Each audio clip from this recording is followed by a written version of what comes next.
Ungwame bundu ja Kongo. Ungwame bundu ja Kongo. Ungwame bundu ja Kongo. Ungwame bundu ja Kongo.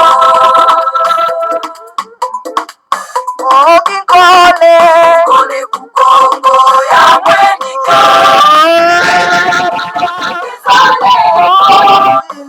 Kaya kila mani mumbanje. Kukuluza kanda ja Kongo. Kanda ja Kongo.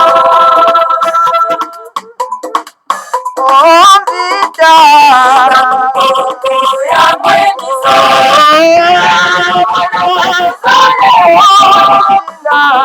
Kila mani mumbanje.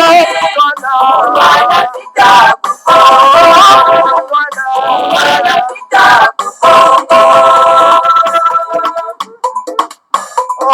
Kiaje ya mwenika.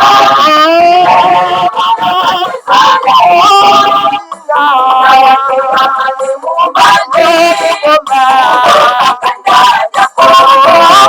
Kanda ja Kongo. Tombe ya mwenika.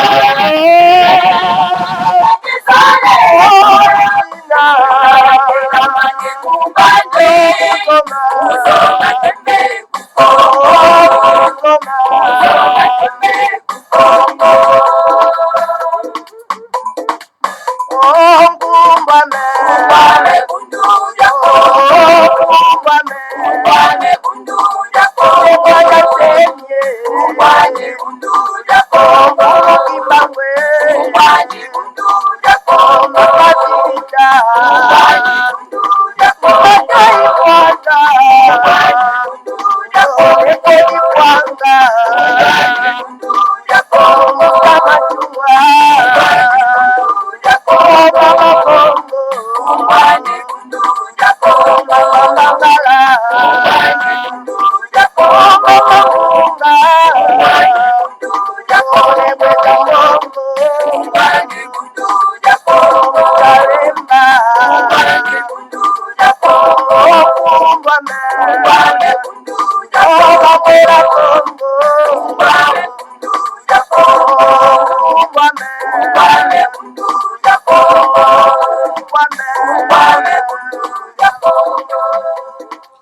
Matondo mingi bamama batata bandeko kumwame bundu dia Congo, bamama batata bandeko balandi ya Congo bololo tarabiso wana toye lisusu en tout cas na pokwa na lelo pambate lelo ezali ya solo pena mokolo mwa mine ya mposo mokolo mwa tuku mibale na mitano sanza mine mobo ya koto mibale na zomi na libwa tokomi bongo na ngongo ya zomi na motoba na miniti tuku mitano na moko awa na studio na biso elingi koloba ete ngonga ya mine na miniti tuku mitano na moko ya biso parce que wana ezali solo pena en tout cas ngonga oyo vraiment tolobaka nsima ya nzanga. Bon voilà bamama batata bandeko bana lisanga atimati balandi ya Congo bololo en tout cas topesi bino solo pena en tout cas balosako bayenge pe bambote na bino banso bamama batata bandeko donc bino bato oyo en tout cas bozalaka branché sur en tout cas chaîne na bino tobengi solo pena Congo bololo awa ezali Congo bololo parce que Congo bololo mpona nini parce que bamama batata bandeko mboka ezali na likama esengeli en tout cas tokenda koconsulte kozwa monon oyo bakoko na biso batikaki mpona ete tokoka kosilisa likama eza na kati ya mboka lokola toza na bokono na biso ezali solo mpena en tout cas bozangi ya boyebi donc bokono na biso ezali kosignore toza komiyeba te bamama batata bandeko yango wana esengeli kokende kozwa Congo bololo mpo tomela mpo tosilisa solo mpena en tout cas pasi oyo tozali na en tout cas bamama batata bandeko bana disanga atimati balande ya Congo bololo en tout cas ezali wa bino mbuta bopele bobala elingi koloba malamu koloba lelo en tout cas toujours na cadre ya sensibilisation mobilisation toyi tomeka nano kotana nano maye oyo le grand maître Fumomanda Nsemi alobaki dans le passé pe totala ndenge makambo ezali kosalema lelo bamama batata bandeko bana esanga atimati est-ce que Les grands maîtres fondateurs n'avaient pas raison. Voilà, bama batata bandeko toko tangela bino solo bena tuka. Makomi ya les grands maîtres fondateurs ya komaki. Bongo na makomi oyo toko sala nano analyse na situation oyo ezali koleka na kati ya mboka bama batata bandeko bana lisanga atimati. Parce que sengeli biso de la race bantou to lingaka bosolo. C'est la vérité. Et sengeli biso bana race bantou vraiment toboyaka lokuta kokusa lokuta. Alors bama tata bandeko tokotala nano na bokebi nyonso. Parce que la race bantou est kota na christianisme. La race bantou est kota na spiritualité ya bapaya.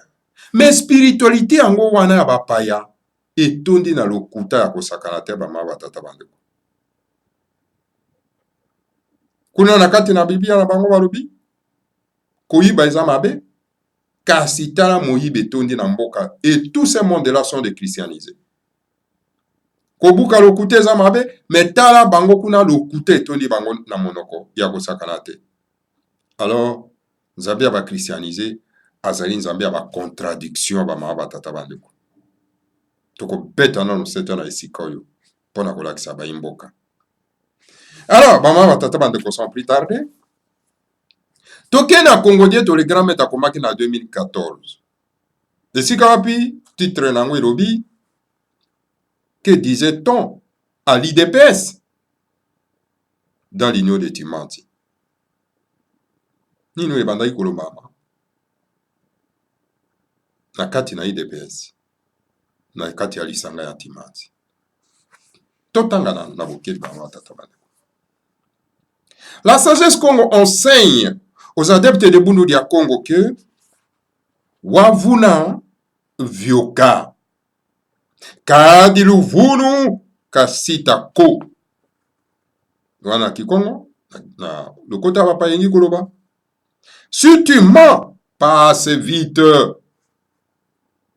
Ne t'y attarde pas, car le mensonge n'est pas stérile.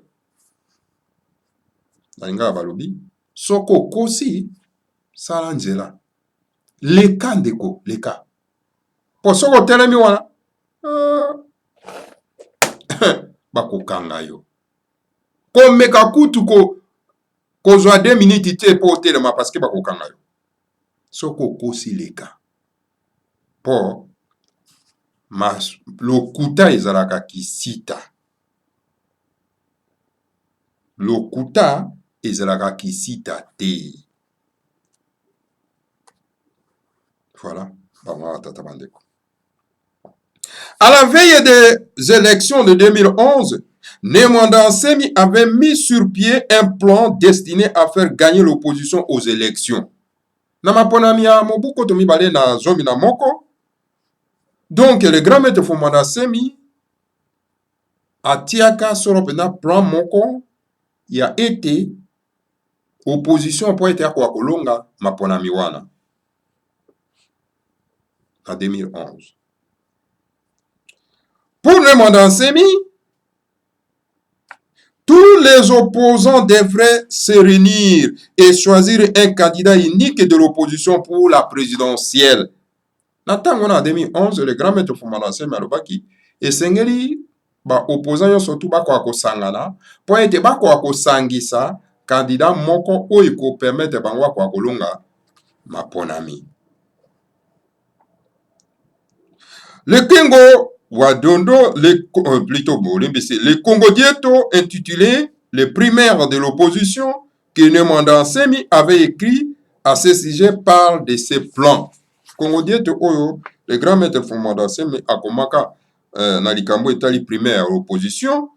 Donc, ebandaki kolobela likambo wana bama batata bandeko. Mais M. Tshisekedi et M. Kamere ont refusé les plans du grand maître de Bundu dia Congo. Kasi tala Kamere na Tshisekedi wa Mulumba les défunts bango mibale baboya ki plan ya le grand maître Nemwanda Nsemi. Mais Kamere wana obozo komona c'est un joker. Aboya ka plan wana ebi ke soki accepta ki plan wana Donc, Tshisekedi nga comme président. Alors, ndeko na ye le tuti rwandais alingaki kokende. Voilà, bah j'ai ya caméra ba ma batata bandeko. Ah bon plan, il y a les grands maîtres Fumana Sem, bangona Tshisekedi. Alors que l'union fait la force. Monsieur Tshisekedi disait que l'unité de l'opposition n'est pas nécessaire pour gagner les élections. Ok. Tango bozako sangana liboke moko, bokomi na nguya na bokasi. Alors, monsieur Tshisekedi alobaki na tango na 2011 abino, unité et opposition est vraiment nécessaire pour être Coca-Colonga Maponami. Alors que dans son cœur, Nemandansem, il voulait seulement que son neveu, M. Etienne Tshisekedi, ou son beau-frère, M. Kengo Adondo, puisse devenir le président de la République vu leur âge. Ok, na kati ya motema le grand maître Fumana Semi, asalaki bongo tout simplement parce que noko na ye Tshisekedi alias Etienne, na beau-frère na ye, donc bokilo na ye Kengo Adondo, pour être akokoma président de la République vi ya bambula na bango ndenge pusana. Tandis que M. Kamere serait le premier ministre et lui-même Nemandansemi le vice-premier ministre chargé de l'agriculture et du développement rural. Bon, na tango wana M. Tshisekedi wa Mulumba comme président, o mususu kuna comme vice, Kengo Adondo. Alors, Kamere a commis premier ministre. Alors donc, Fumumanda Semi a commis vice-premier ministre chargé de l'agriculture et du développement rural. Mais lorsque Nemandansemi Semi de l'opposition, Hôtel Sultani, a demandé à M. Kamere d'aller harmoniser sa position avec le président Kengo, M. Kamere a refusé catégoriquement. Alors que Fumumanda Semi, wazaki na opposition ya Hôtel ya Sultani, a sengi na M. Kamere akenda sorope na tuka kobongisa opposition na Kengo Adondo, alors Kamere a boinaye. Alors, Nemandansemi a demandé à M. Vital Kamerhe d'aller alimenter avec lui pour aller harmoniser sa position avec le président Tshisekedi. Eh bien, M. Vital Kamerhe a aussitôt refusé carrément. Le grand maître Nemandansemi avait une caméra. Bakende pa ya Tshisekedi pona ete bakwa kobongisa ndenge ni bakoki kozala isanga moko. Alors, Kamere a boy na ye catégoriquement. Ah boy. Aussitôt que l'opposition a perdu les élections présidentielles, M. Vital Kamerhe et le président Etienne Tshisekedi sont devenus des amis. Une fois que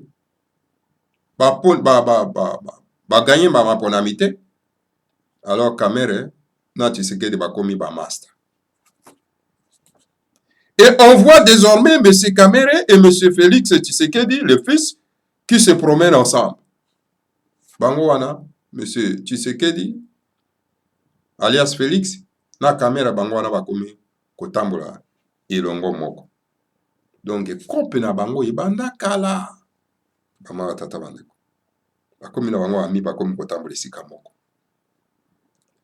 L'IDPS du président Tshisekedi et l'INC de M. Vital Kamerhe sont devenus deux partis alliés alors qu'à l'IDPS, l'avant les élections, on disait que Kamerhe n'est pas un Congolais, c'est un Burundais et l'IDPS chantait que Yatiti, Jungisa Kamerhe na Burundi. Or, Nathan wana mama tata bandeko, l'IDPS ya président Tshisekedi na l'INC ya Vital Kamerhe bakomi ba des alliés munene. Alors que IDPS abandaki koyemba nzembo alobi ete na ba maponami abandaki koloba ete Kamerhe aza Congolais te, aza na ye Burundais. Alors donc et pas IDPS abandaki koyebisa na Tshisekedi ete Yatiti zongisa Kamerhe na Burundi. Maintenant, l'IDPS et l'INC de Kamerhe sont devenus des alliés qui tiennent le meeting Anjili ensemble, mais alors ensemble. C'est vraiment bizarre, non? Dit le chef saint de l'Afrique centrale. Alors, mon ami, bakomi lisanga moko, il est inscrit na IDPS. Il y a 2011. Oyo bozo mona lelo, ezali makambo babanda nango kala. Bakomi kosala ba meeting esika moko na njili. Bongo na bongo wa matata bando. Kope oye banda kala. Bayende ko concrétiser yango lelo. Kope oyo. Kope oyo, kope. Ah, c'est malheureux. Alors, à l'IDPS, on confessionnait beaucoup de mensonges.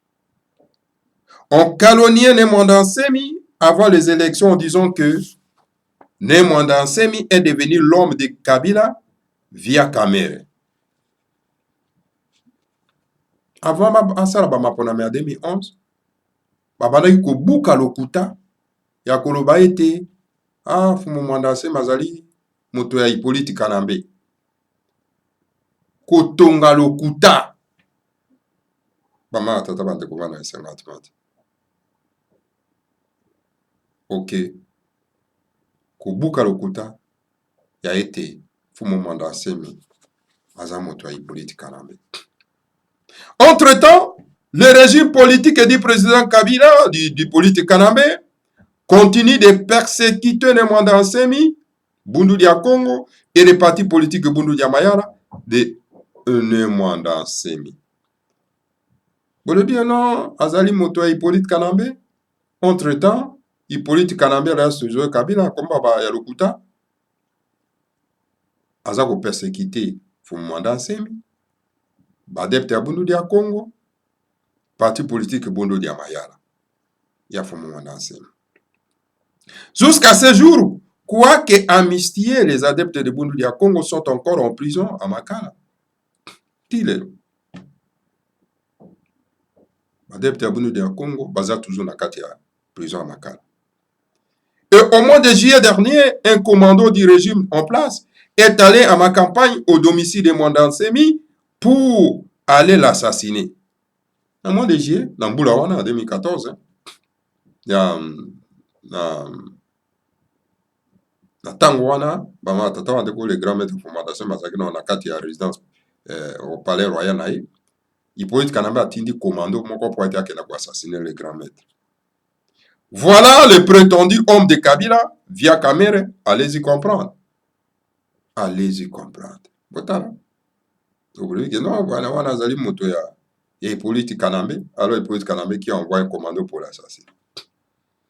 Maintenant que Yatiti et Kamere sont devenus de grands alliés, le président Tshisekedi donc est devenu l'homme de Kabila via Kamere. Mutuna. Siko, Hippolyte Kanambe, nani motoyo wabengi Yatiti na Kamere, bakomaki balie na tangwana, cela veut dire que donc Yatiti azali, donc homme de ya Hippolyte Kanambe, nanzira ya Kamere. Que deviennent tous ces soi-disant opposants qui font makelele ya Wenze pour profiter de la popularité de Yatiti? Bongo ba opposants wana nyonso tout ba sa makelele ya Wenze. Tout simplement pour profiter de la popularité ya Mbuta Tshisekedi na tango wana. Mais où est passée la chanson Yatiti zongisa e Kamere na Burundi? Wa chanson mjembo bandai koyemba ke Yatiti zongisa ye na Burundi. Zongisa Kamere na Burundi. Quant à l'autre, l'IDP disait Yatiti zongisa ye na Rwanda. Et paraît-il que Yatiti a demandé à Félix Tshisekedi, son fils, de défaire partie du nouveau gouvernement du président Hippolyte Kanambe alias Joseph Kabila.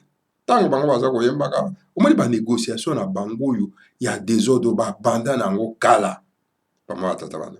Tango baza koyemba koto ke zongisa Hippolyte Kanambe na Rwanda, alors koto yo Yatiti aza ko négocier pour être mwana na ya comme premier ministre. C'est dommage, non? Alors yango balobi na Kikongo wavuna vioka de la sagesse Congo soko kosileka. Voilà, Congo dit tout le grand maître komaki yango depuis hein? 2014. Donc bamagui ya bato nyonso tout babanda na yango longwa kala. Alors sikoyo baza kokosa un peuple oyo azali bololé na kati ya mboka. Omi bama tata bandeko soki bakokosa bino un peuple obaki boza ba peuple moko babololé. Oyebi bama batata bandeko bana lisanga timati biso batei biso na baparent na biso ke kobuka lokuta eza mabe koyiba eza mabe. Lokuta moto na lokuta na ndoki baza moto moko. Moyibi bama batata bandeko na moloki baza moto moko. Nga nayebi te lingombo ya christianisme oyo eya na kati ya race bantu eya koenseigner bango lokuta na moyibi. Mais nga nakoki kokautionner moyibi te lokuta te bama batata bandeko.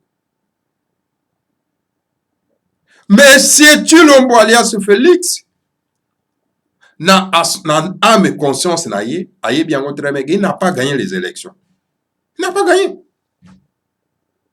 Ba pasteur oyo baza ko kenda ko tia ye à genoux ko bénir ye ba yebi très bien qu'il n'a pas gagné les élections. Mais ba ke ko bénir lokuta, ba ke ko bénir moyibi. Bama tata bandeko. Mais ce côté ya ingomba wana na kati ya Afrique centrale ezani. Lorsque boza ko bénir lokuta, boza ko bénir moyibi. C'est Dieu a ba christianisé, c'est un Dieu contradictoire. Bama tata bandeko. Ngai nakoki jamais on okeka. Donc ko protéger nakoki jamais on okeka ko suivre moto oyo ayibi. Non, pas du tout. Parce que na ba mère na biso balobi na biso ko yiba eza mabe. Ko buka lokuta eza mabe. Mozo yiba ozo buka lokuta bandeko na yo ozo buka lokuta na bandeko na yo. Mais yeba ngo très bien que les biens mal acquis ne profitent jamais bama batata bandeko. Biloko ya koyiba e profitaka na rien bama batata bandeko. Esengai to ko koyeba yango. Esengai to combattre les anti-valeurs. Ba anti-valeurs wana ezali nini moyibi lokuta. Tala Nzambe ba christianisé. Un Dieu contradictoire. Tala Nzambe ya ba catholique. Un Dieu contradictoire. Na Bible balobi ke no koyiba te, na pratique moyibi. Na Bible balobi ke koboma te, na pratique baza koboma. Na Bible balobi ke no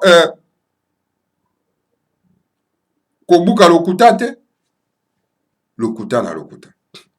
Et tous ces pasteurs et tous ces prêtres catholiques baza ko bénir lokuta.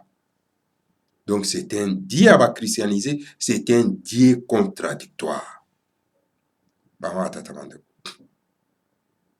Donc, eza ba mangomba oyo biso bato tokoki kolanda te bama tata bando. Parce que balobi na biso babi, na bokoko na biso babi bayebaka nzete na mbuma na yango. Esika lokuta ezali, esika bo Satan ezali. Esika bo Satan ezali. Yo siko okende kokota kuna ponani. Ezali bonzambe eza kuna te. Il faut kobima na esika wana bama tata bando. Lokuta ki moyibi bama tata bando. Il faut kobima na esika wana. Le grand maître Fou Mwandase me disait, alors dit défaut n'a ezali parce que je dis la vérité. Lui appelle ça défaut, hein, que parce que je dis la vérité. Car la vérité ezali bonzambe. Et nos frères d'Union de Timanti, il y a l'Isanga Timanti, il y a Afrique centrale, bango balingi lokuta. Bato baza koko sabam. Et c'est pour cette raison bama tata bandeko. Na kati ya bundu dia Congo, lokuta za permis te. Bah, faux témoignage, les alliés permettent. Parce que les faux témoignages, c'est ça le kuta. Ce n'est pas permis. Car, Congo, il prie le vrai Dieu qui ne se contredit pas. Et Bundu de Mayala est l'incarnation de cette vérité politique. Alors,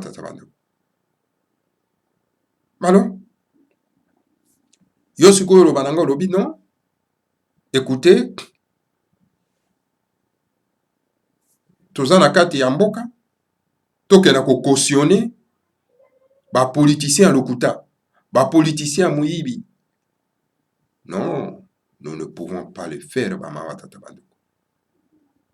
Toko ko sala ngote.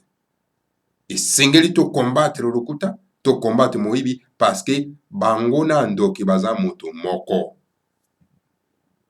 Baza moto moko. Alors, le peuple doit se réveiller pour être, ba combattre, ba homme politique miyibi. Ba homme politique baza ko buka lokuta, pe ba buka ka lokuta liboso na bino. Pe boza ko applaudir bango. Mais na bokoko na biso babi, n'applaudissez pas des paroles, mais applaudissez les actes. Kobeta maloba maboko te, kasi betande misala maboko. Peuple de l'Union de Timansi, Bolamuka, réveillez-vous. Car l'heure est grave. Le grand maître Foumondansé Marobi, il est très dangereux. Yakokena maponami na lulenge oyo tozana ngolelo. Et sengeli to identifier bana baimboka toyeba nani aza congolais nani aza congolais te. Et sengeli to tient en place un fichier électoral crédible. Et sengeli toyeba motango ya baimboka bazali boni. Na simande tokoya kokena mapona mais parce que soki toke na lolenge oyo crise ya légitimité ekozana kati ya mboka alors mboka ekotambola te.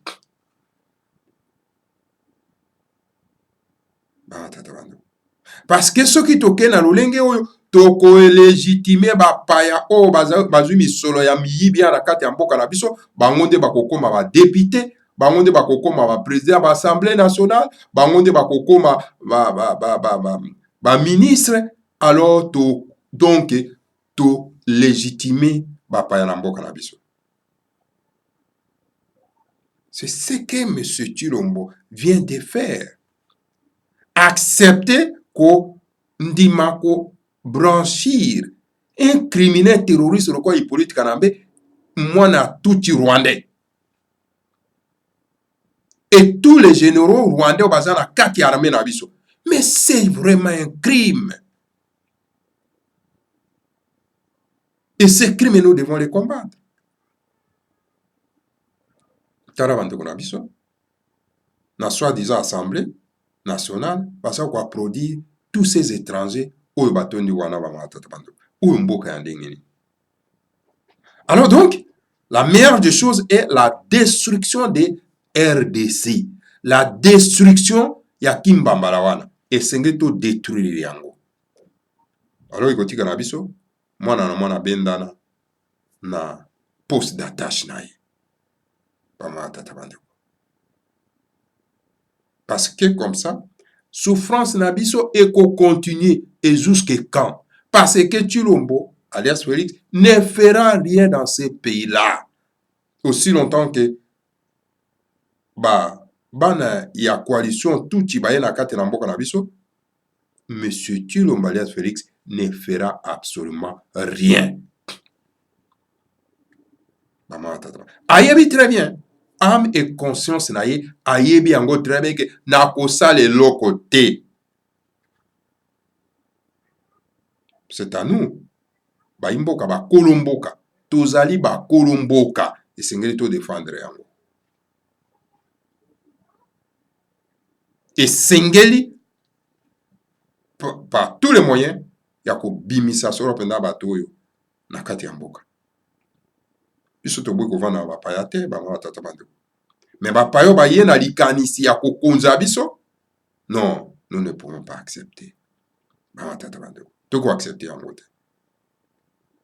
Pour le moment tokoyi koloba te ke oh non, nous construisons un état de droit. Un état de droit batongaka yango na bapaya te. État de droit batonga yango na bapaya te, batonga yango na bakolo mboka batie état de droit, bapaya tango baza koya baza kotosa état de droit wana. Pomituna mpona nini kokenda ko négocier na Rwanda oyo eza ko sponsoriser terrorisme na kati ya Congo po ete avion na bango Rwanda Air eya kokitaka na kati ya Congo? C'est po baya ko déverser ba criminel na bango na kati ya mboka, parce que kuna na nzela ya Kivu ezozalaka molai, alors il faut koleka directement na kati ya capitale bamama tata bandeko mpona kodeverse baterroriste na bango. Et je ne comprends pas ça bamama tata bandeko. Voilà la coalition toute voit de loin. Alors monsieur Tshilombo alias Félix aza kokenda ko signer bakoro ya ndenge wana. Mais comment on peut être méchant jusqu'à ce niveau-là bamama tata bandeko?